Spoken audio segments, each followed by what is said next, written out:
YouTube. What the hell is that? Big ass hunk of meat. So today we're doing a brisket on the smoker on the Camp Chef, and this is a 12-pound brisket. It's the point and the flat together. As you can see, there's quite a bit of fat on it. So I'm going to trim her up here a little bit, just to get a little bit of that fat off of there. We want to leave some of it though, because we're going to cook fat up and make sure all that juice and everything goes back down into the brisket. Mostly just that big hunk of fat right there.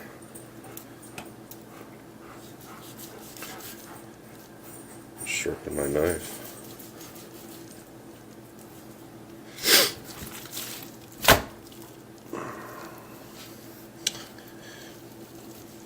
Always cut towards yourself. It's the safest thing to do.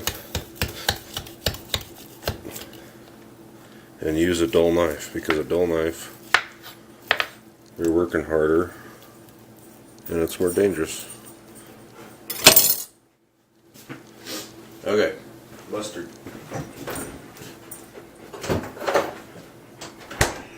Start out with our binder.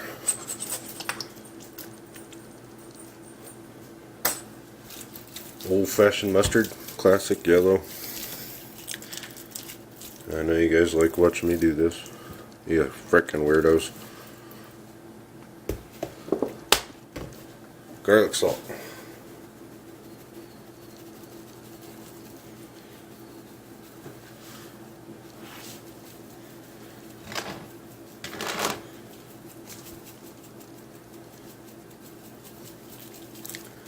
Yeah, don't be worried about putting too much on, because it's gonna add like a bark, an outer bark to this, and it's gonna pretty much protect the meat from too much heat, so you don't have to worry about too much salt on it.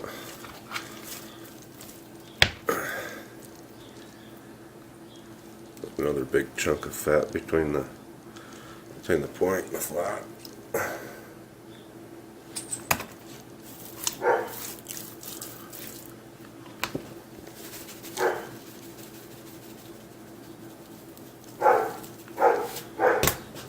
There's the dog barking. You don't have to season the fat side, but I always do, just to do it. Some of those flavors will soak through that fat layer.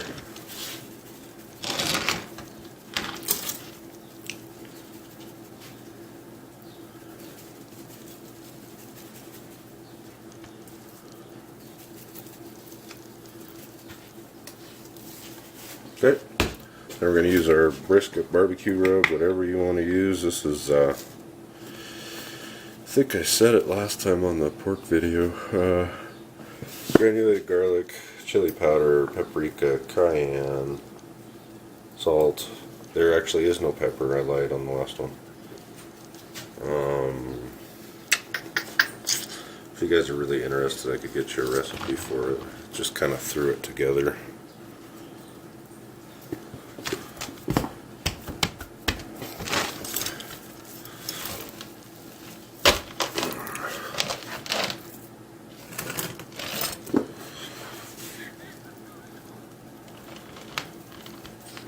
Make sure you get it covered well.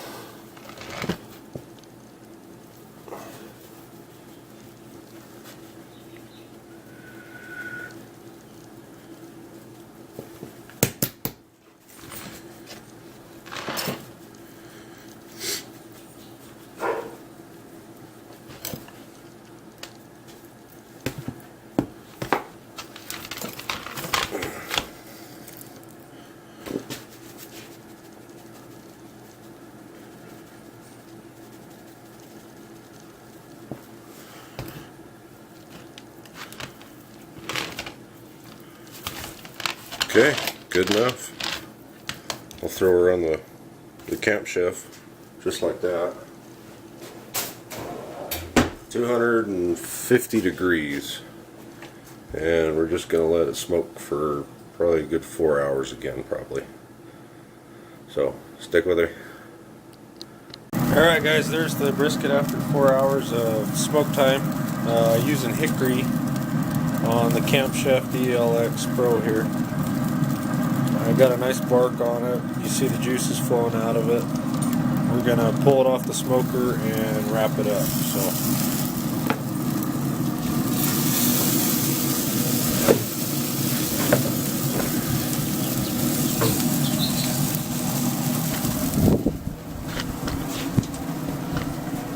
Uh-oh. Tripod's falling apart. Okay. We'll stick with fat up. I'm going to keep that fat up top throughout the entire smoking process. Didn't need that. I got my Thermo Pro meat thermometer ready to go here, so we can get it plugged in so we can keep track of temperatures on this guy. I got 3 pieces of foil, 2 around the sides and then 1 around the outside. I usually use the bigger stuff, but I'm out of it, so hopefully we don't lose too much juice. Okay. Turn my Thermo Pro on here and try to hit on the bigger end of it. So we're at 95, 110, 29. Wow. 150, about 150. So we're shooting for 198 again.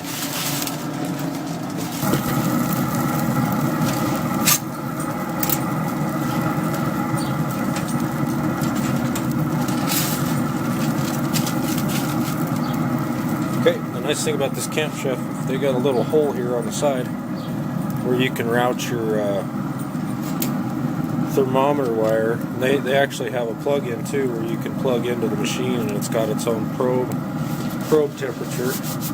I just use the Thermo Pro because it's wireless and I can take it inside with me. I actually added that little temperature thermometer up on top. It's an Amazon deal. Bought it, drilled a hole in my brand new Camp Chef and put that in just as a second reference. So let's see. So we're going to set up our Thermo Pro and I'm going to be 198.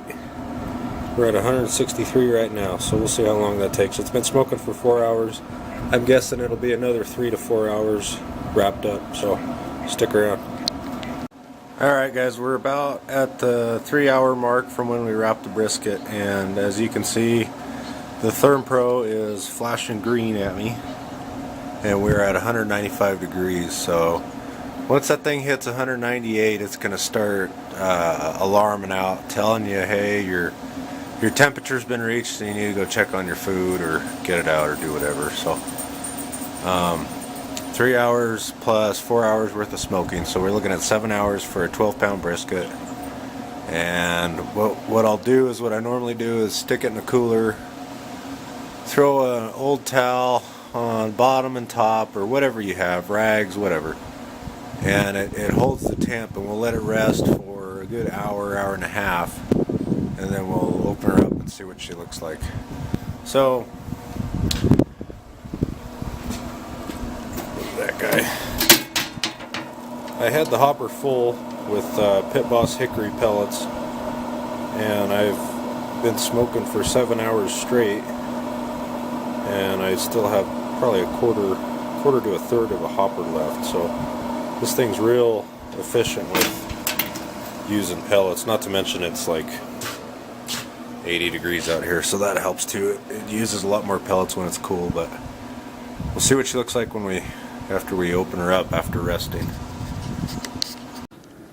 Well, left frame. Okay, Nubs. Grab the tin foil and there's juice in there, so dump it back in the thing. Hurry, it's hot. Holy Jesus. Good job, Nubs. Shit, I should have got a bigger plate. Yeah. Yeah. So there it is, guys. There's the finished brisket, and you can tell anytime we're smoking something, the old nubster comes floating around because she can smell meat from a mile away. At least brisket, anyway. Thank you, Nubs. That's still not big enough. Try to get the juices back in there. Okay, we're gonna do a cut test and see what she looks like.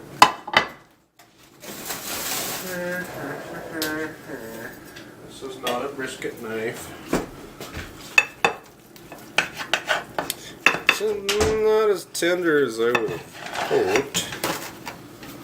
Nubs doesn't care though. She'll eat this whole thing in probably about an hour. Oops. Ugh. Do you want this plate? Good God, that's still hot. No, I'm done with that.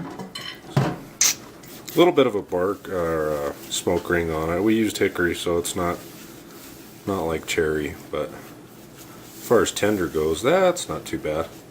Bends over the finger. So there you go, guys. Brisket with Nubs.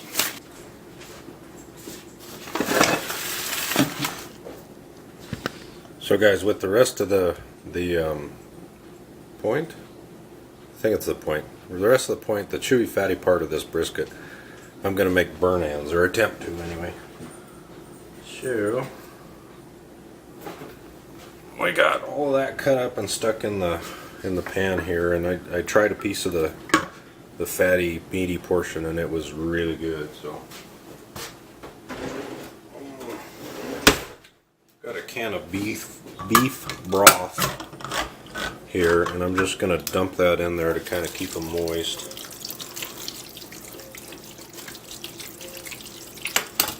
And then throw them back on the smoker for a while, and then we'll glaze them with some barbecue sauce, some of Nubbin's favorite barbecue sauce. Don't forget the sauce.